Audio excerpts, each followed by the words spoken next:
Hello again, fellow refiners. I'm Tony Coe, co-host of the Refinement, Not Retirement podcast, and I co-host that podcast with my wife, Christine. How are you today, Chris? I'm good, thank you. Good morning. No, Morning. it's not morning. Sorry, it's Oh, just afternoon. gone, yes. Just missed it. Sorry. So it is a lovely day, though, in the Cotswolds. We're expecting snow soon, I think. It's another I crisp think day. we It's a are. sunny day. I've had to close the blinds in front of me in my office so that I don't get blinded. So that's a nice thing. But temperatures definitely heading downwards. So it's a very good time to tell you about this episode, which is part 4 of A Place in the Sun, our refined life in Florida. And we've been telling the story, Christine and I, of how we came to buy a home in Southwest Florida, where from, let's see, where was it? The early 2000s, we spent our winter months. And that was from about October all the way through to April. We still retained our main home, which was in central London in Kensington, not far from places like the Royal Albert Hall. And that was also where our business was, our international relocation business. We have very, very fond memories of those years, toggling between the two lives, the central London life in the summer, and our winter home in Southwest Florida with its beautiful weather and all kinds of activities to which we'll talk about more about, but which kept us very, very busy and engaged. Our objective in telling this story, apart from the fact we just love talking about it, talking about that part of our lives, is to help people. We've been asked many times by other people about whether they should consider getting a place in the sun, a second home, a vacation home. And we've in answering that question, obviously people have to make their own personal decisions, but in answering it, we've been able to share our own thoughts on that, having had this wonderful experience and educational experience in a way. So where did we get to at the end of part 3? Well, we talked about finding our property in Southwest Florida in a place called Naples, how we arrived there, and a few days after arriving to find a property, we had left having bought one, in the sense that we'd signed the contract, we'd paid the deposit, something that you could never really do. Well, no, not really. There's no really about it. You could never do that here in the UK. So that was the, finding the property in those whirlwind few days, falling in love with the gated community on which it was located. It all happened very, very fast. And it was just that process alone was exciting. Even thinking about it now, it fills me with joy.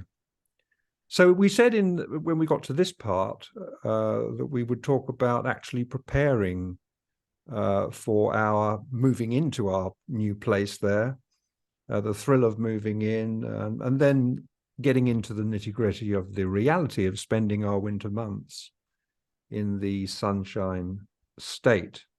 So this was very much Christine's project, was getting our condo, our apartment there, which we've talked about, getting it ready for us to move in, because it was completely empty. It was completely empty. It was carpeted. It had appliances, like a new home does here in the UK. But Christine had to work with a blank canvas in a strange jurisdiction where we didn't have any experience of doing this type of thing. So I'm gonna turn it over here to Chris to talk about how what she created, how she went about that process, and so on. Over to you, Chris. Well, I think the first thing to say is we obviously didn't know anybody really, and I think we asked Paul's advice, didn't we, on Who's anybody Paul? he We've could got to. You've better Paul just. Barrett. Yeah. So that was Paul the sales Barrett, guy. The sales guy, the right? Yeah. sales guy, Yeah. about who we could find to help me purchase the property for our return, which I think was, if I remember rightly, I think was, I don't know, 2 or 3 months later. February time, something like that. I think we found the property sort of the end of 2001. 2001, yes. And I think we went over, I think it was March, April in Yeah. 2002. So he did recommend a lady, an interior designer, if you like. But they do things very differently. So what she wanted was a budget from us, and with that budget, she would then go out and purchase everything we needed without. I mean, obviously, I helped, but we gave her a budget, and then she worked with me from the UK, in terms of ideas. I mean, the little things I couldn't even think of, talking like knives and forks and spoons. And we wanted it as like a turnkey, as they call it in America. It's very turnkey, that you arrive with your suitcase and your toothbrush and your clothes, and you start living. So it had to have really it was a home from home. So, from saucepans to kettles. Well, although they're not very big on kettles, but we are, as UK, to make a cup of tea. But they seem to put water in a microwave and boil their tea. Yeah, even for a cup of tea. Even talking about our recent trip there, when we went back there for just a month, we actually ended up buying a kettle, didn't we? We did. From the local Walmart. Yes, perhaps they don't have tea so much as we do, but.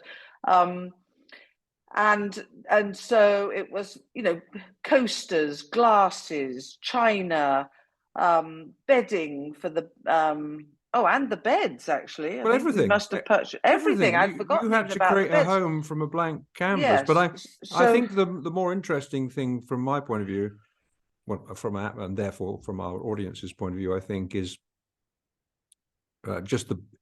you created something. Between you and the interior designer that you work with, you just created the most beautiful Floridian home, because it was a different style. Yes. A style you'd done this in Kensington with an interior designer in Kensington, hadn't you? No, way off. No. No, but wrong way round. Wrong way round. After. So this was the first. So this was the first. Yes, quite. I'd forgotten that. This was the first time you'd done that. I suppose it prepared you for what you did later in Kensington. But yes, exactly. So even I remember choosing fabrics for a sort of armchair, a couple of chairs, beautiful. I loved that fabric, which I scoured online for, sent her ideas, and then she purchased the fabric and had it made up onto chairs, and the beds, and the bedding, they don't call them quilts there, they call them comforters. So it's not like a continental quilt. So the same comforter stays on the bed. And I think the third bedroom, if I remember rightly, we had a sofa bed made to put in there. So it was a sort of study as well. Office for us to work from. Yes. And little, silly things, soap dishes. I mean, all sorts of stuff. Anyway, because cut a long story short, we went backwards and forwards, sent pictures. I'd send her pictures, she'd send me. I think we paid in stages, so there would be an X amount of money based on the budget, and then there would be a next installment to enable her to purchase these items and, and contract with people to purchase them till everything was finally ready. And I'm trying to remember, and I can't, whether we actually saw pictures of it finished or we waited until we walked in to the final results. I think you saw. I think you may have seen pictures, but let's just talk about that. So first of all, we had closed on the property before we arrived there. Obviously, closed being the American term for complete. We complete. Yes, we have completion here in the UK. So we closed. That we didn't have to be there for. We could do that remotely. I think, but so now, just if you could just imagine from our point of view, it was just the great excitement of traveling for the first time to this place. Not the first time, because obviously we'd gone there to look for the property, but now we were arriving and we had a home there. which was ready to move into. And we had to deal with, again, this was something that you dealt with, but we had to deal with practicalities like how we were going to get from the airport to the property. So that you got into the habit for our subsequent stays there, which were long stays, half the year, by renting a car, didn't you? Yes, well, in fact, we started off. It was only 3 months at a time to start with, if I remember rightly. It was never 6 months. That grew as more comfortable we became being there. I think, and realizing that we could still, work from there and run our company, and didn't need to be back in London. But yes, we did. I think we contracted with a company. I don't think it's even in existence anymore, a car rental place that did it through Alamo in Southwest Florida. We tried different flights out there. If you remember, it was, finding the right way for us, whether it was direct to Miami and getting somebody to pick us up from Miami, or whether it was, I don't remember which other way we went. Sometimes we would go different ways and then end up into Southwest Florida, but eventually and direct, to Southwest Florida without having a break. And I think in the end, you remember, our most comfortable way was to fly into Newark, which became the sort of the easiest and best hub to come into, stay the night at the airport, and then get a flight down the next morning, so that we were on American time. And we would pick up our rental car, which was already pre-booked. We'd stop in Publix, if you remember, the big food equivalent. Well, I'm talking about this. This first thing was just so exciting, wasn't it? Because now we were coming to America for the first time, having a home there, coming to this beautiful hot place full of palm trees and just fantastic, and alligators and all the rest of it. And now we were arriving, we had our home there. We were on our way from Southwest Florida's International Airport in Fort Myers. We picked up our rental car, we were driving there. And just thinking to ourselves, well, we've got to stop and we've got to get some shopping, right? So we so we stopped, the equivalent there, I suppose, of a Tesco's or a Waitrose would be Publix, is the big thing there. And we got into the habit of doing most of our shopping, I think, in Publix, and we would stop at one in particular on the way down that we got very familiar with. And then, of course, we remember that first time driving into the Fiddler's Creek, the gated community that we'd chosen, coming in there for the first time through those gates and thinking, wow, we live in this place. I know. And they had to have, if you remember, there was a remote, you had to have a remote control to get through the barrier, which I think was already, I can't even remember whether we picked up the keys, we were met there. No, I can't remember that. Be handed over the keys and the remote control, which of course we then put in the car. But to this day, I can't remember. I can't remember how we even got in. Anyway, I don't remember.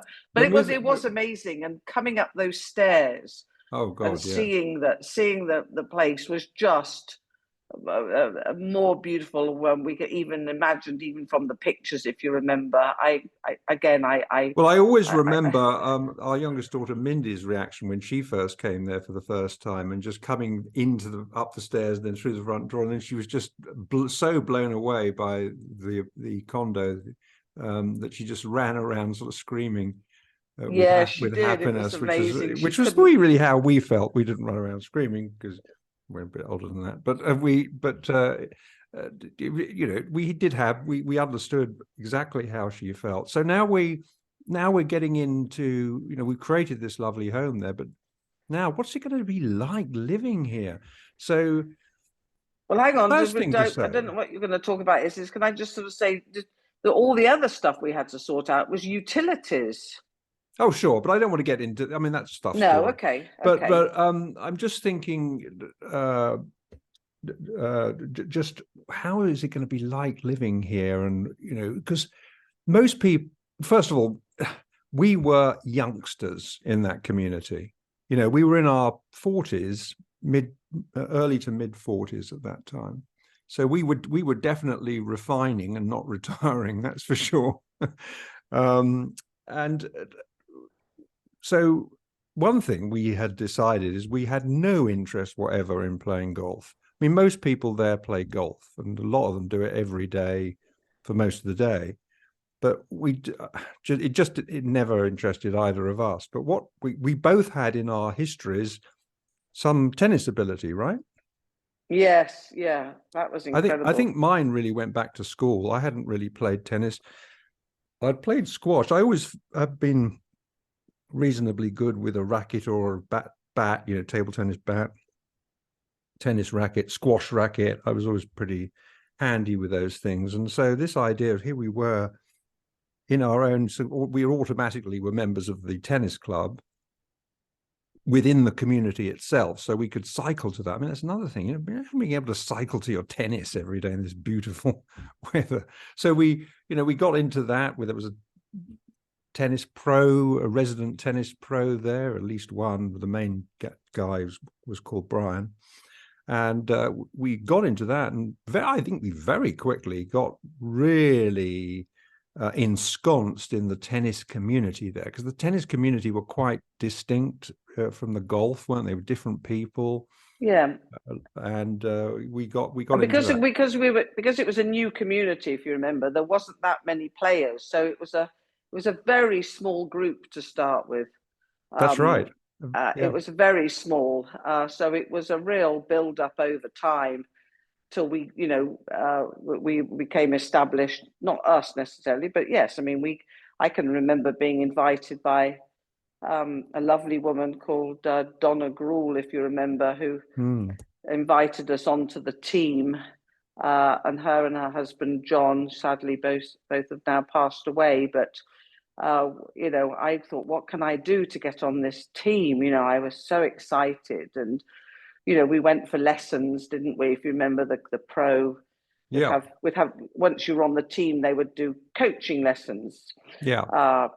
So to teach us how to play, because we became, in the end, with the county of Collier County, Yeah. there was a lot of tennis players, groups, communities for the county. So we got to that level, and we were playing, Collier County level tennis Yeah. in several groups, which was really fantastic. And I And then mean, as it you were grew, right. It was a small number of players at the time, but everything was a small number, really, wasn't it? Because yes, because of what we've talked about, the sort of 5-star club and spa facility with its beautiful swimming pools, restaurants, and so on, gym facilities. But at that time there were so few people in the community compared to now. It's absolutely massive now. We enjoyed pretty exclusive access to these Yeah, we did. facilities. You could go down Yeah. anytime. You could get a sun lounger by the pool anytime. You were there largely on your own, or very few other people there. All of that was I liked it because I've always liked not being around crowds, really. When the tennis, as I say, was a very select community. I remember going into my first tennis tournament there and having a mammoth sort of singles match against this guy I'd never met before, called Arliss. Arliss was his first name.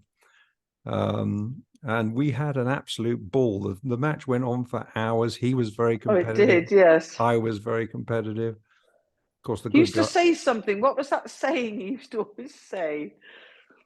I can't Something about a remember. ball or something. He had a number of sayings, but he was he was and still is. He's still with us. Fantastic guy, and that tournament, it was such a thrill to be part of that. The other thing to say is that let's talk about what it was like. Well, we've often described, and it's been described to us in these terms, gated community like that. It was described as a sort of university campus for adults, wasn't it? Only Yes, now you exactly. weren't students; you actually had money, some money, because these people were When you needed it, yes. largely no longer working. Notice how I avoid the word retired. They were no longer working, and they They were pretty well off, weren't they? A lot of them, or certainly comfortably off. So there was a lot of dining out together in groups. That was also fun, wasn't it? Because because we weren't vegan at that time, so it was a lot easier eating out, and eating in other people's homes. Of course, that was very easy, and we'd go Yes, there around. were a lot of dinner parties, We would wasn't there? go We'd all around to go to dinner each other's parties, houses. and of course, if you couldn't cycle to them, you could either walk to them, cycle to them, or it was a car ride, but it was a car ride within private property, so you weren't subject to, drink driving laws. Not that anyone was ever irresponsible in that sense, but you were literally just a couple of minutes drive away from people, from your friends and neighbors. So that was great, but it was party, really, wasn't it? We had to sort of Yes. adjust to that because, Well, I don't know. We had to come home to dry out, I think, well, because it was true. like it was it was non-stop partying. But I think one of the things that we can say, that living in America, which I say we did for 6 months of every year during the winter months, living there is very different from living in the UK, isn't it? And Americans, although we regard ourselves as quite similar in many respects, are also quite different in many respects. I mean, culturally, they're different. The sense of humor is different. Their politics is mad. I mean, they are so divided. Either they're Democrats or they're Republicans. And, well, of course, it's much, much worse now than it was when we were there. But it was bad then, wasn't it? I mean, really Yes, bad. yeah. How polarized it was. You had to be very careful what you said to people and so on. A skill that I never really mastered, as you know. But why I'm saying all this is because, of course, we did gravitate to a Scottish couple who were significantly older than us. And how we came to meet them, Alec and June, was that when we were looking, and me being sort of pretty cautious before we decided to sign on any dotted lines, I said, well, I'd really like to talk to somebody from the UK who's bought here. And the sales guy, Paul Barrett, set us up on a lunch date with June and Alec. We met for the first time in the Gator Grill, the poolside restaurant there. And, I think it's fair to say we hit it off immediately with them. And Yes, we did. they became such, great friends and great people to be around. Alec was a great lover of making curries at home, and we used to spend we'd spent lovely times round at their house. They had a lovely house. I remember it's called Fiddler's Creek, this community. So lots of creeks. There's one particularly big creek there. They had a house that had a beautiful location right on the water with its own boat dock. And they had an electric beautiful boat. sunsets, if you remember. Gorgeous sunsets there. And we would spend a lot of time. And, when our kids came over and their kids came over, we would get together. We had really great times. And just to say that, there's more of a cultural bond there, although Alec always used to remind me how superior the Scottish were to the Brits, English, I should say, because he was very funny like that. He's very funny like that. So but it quite that we had a sort of different relationship with them than we did with our new American friends there, didn't we? Yes, and all of them actually. If you remember, we did find ourselves, as you say, just attracted to fellow Brits, really. So there was a little group of us within the community, which we'd always often find ourselves, 6, 8, 10 of us at dinner together, because it was just a natural transition, wasn't it? That we just always the same sense of humor, same sort of thought process. That's, I guess. Yeah. But then that was mixed in with sort of Americans as well. But And there were Yeah, a lot of and we had Canadian a lot. people as well. Yeah, we had a lot of American and Canadian friends, and they were all Friends. lovely Yes, too, but just quite different culturally, I think, to us yes, in some respects. Uh, what I do want to say though is that I mean, Alec and June, they're very, very generous people, and you know, they got us into the boating scene there.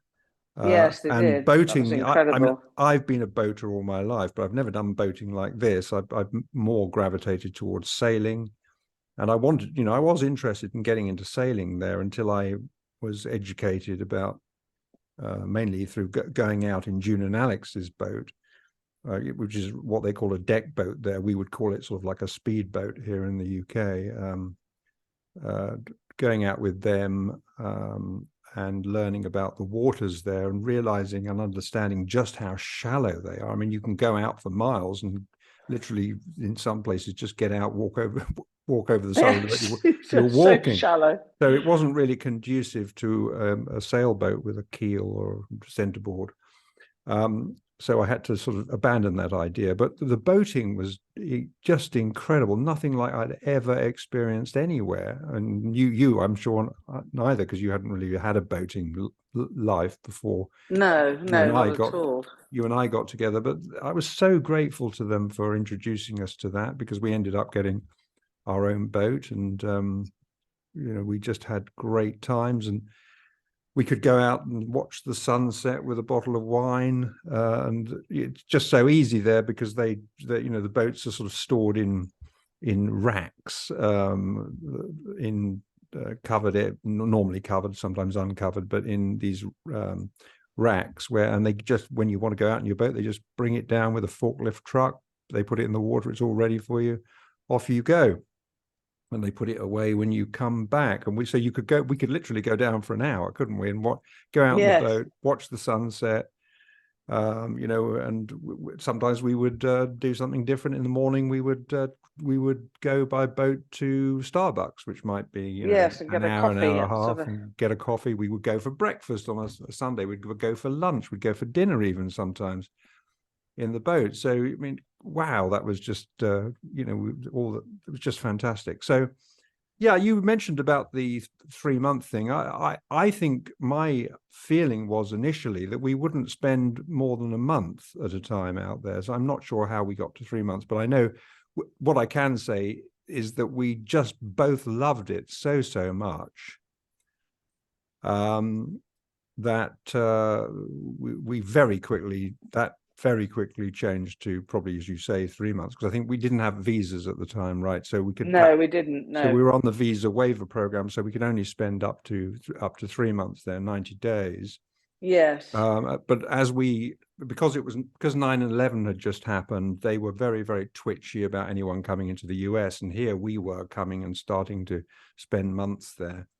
And they told us repeatedly, didn't they, as we came in, and they can be quite sort of difficult, the border control there, if they suspect you're working there, for instance. And we, as I say, were quite young. We were younger than certainly people retirement age. And so they were a little bit suspicious, I think, of whether we were working there. And in a way we were, but we were working on our own business. We weren't sort of taking anyone else's job or anything like that. We were seeing our clients and so on. But they said to us, why do you come here so often? And we said, well, we own a home in Southwest Florida. And they said, well, we're telling everybody now that if they own a home, they should get a visa. And so Yeah. we ended up, and that's how we got into 6 months, I suppose. We ended up getting a visa. Long story, not an easy process, but we got it through the American Embassy in London, and now we had the right to stay 6 months in the US. And so I think that we thought, well, jolly, we're going to do it. We're having such a lovely time here, and it works so well. I mean, you know, we found through the beautiful technology we have these days that we could run our business. We had a great staff in London. Without that, none of this would have been possible. We had that, and it worked so much better than I thought it would, that you know, you and I did feel comfortable staying for that length of time, didn't we? Yes, I mean, it was something that, you know, we just became more and more comfortable, as you said, as the more and more we got to know more people and got to know more things. It's just it was a learning process, wasn't it? Which was gradual and just quickened up very, you know, very fast. You know, as the more comfortable we felt, really, and enjoyed ourselves so much. And so comfortable that we, of course, decided to buy a house like the Laidlaws, not quite as, sort of similar to theirs, but not quite the same. And in our next in part 5, we will tell you about that. You know, why we did that, what benefits we got from doing that as opposed to staying in our condo, and we'll tell you why we ended up selling and quitting our life, this wonderful life in Southwest Florida, and what that's all about. So that, I think, will be the final. I think part 5 will be the final part of this story. Anything else to add for this at this stage? We've got a couple of minutes left. I don't know. I don't think so. I think just going back to the interior designer, you know, my experience was wonderful, and it was just surprising how you don't even think of things that you need when you're in England. It's just sort of very different, but we had to replicate everything pretty much, even down to silly things like towels. I mean, of course, you know, we added to it as we wanted to be able to go, as you say, turnkey. You know, from turning our key in Kensington to arriving at our home in Southwest Florida, turn the key there, and everything's already there. You don't want to have to be bringing a lot of stuff backwards and forwards, which we've now had to go back to. Yeah, but we did that in terms of clothes, because the clothing that was needed out there, you know, was very different. The tennis clothes, the Floridian clothes, the boating clothes, just a different lifestyle of clothes. So we ended up having wardrobes out there. So we literally did take our toothbrushes and our toilet bags, didn't we? Well, I think we probably even kept toothbrushes out there. I mean, it's we did actually. Yes, it became a really a shoe-in between moving between the two homes, which is what that made it very, very nice to be able to do that. Ultimately, we were renting a car, but ultimately we bought a car, didn't we? And yes, we did. We had a great car out there, and that was, I think, much more satisfactory than renting every time. Yes, just made everything simpler, didn't it? But we've definitely come to the end of this episode. We hope you're enjoying this story. We're certainly enjoying telling it, and we will wrap it up in the next episode, part 5. And if you've got any questions about our experience, feel free to use any of the channels to tell us about it. Please do help us out by sharing this podcast if you like it, and doing all the things that one does with social media. We love your ideas, we love your feedback, we love your questions. You can find us on Facebook, same name. Our page is called Refinement, Not Retirement. That's easy to find. You can send a voice message through the Spotify platform if you've got an account. And if it's a voice message, well, that's nice. It's just nice to hear people's voices and not always be reading texts. But anyway, texts. But from now on, sorry, not from now on. For now, it's goodbye from me. And it's goodbye from me, everybody. Bye, everyone. See you next time. Bye-bye. Bye. Bye-bye.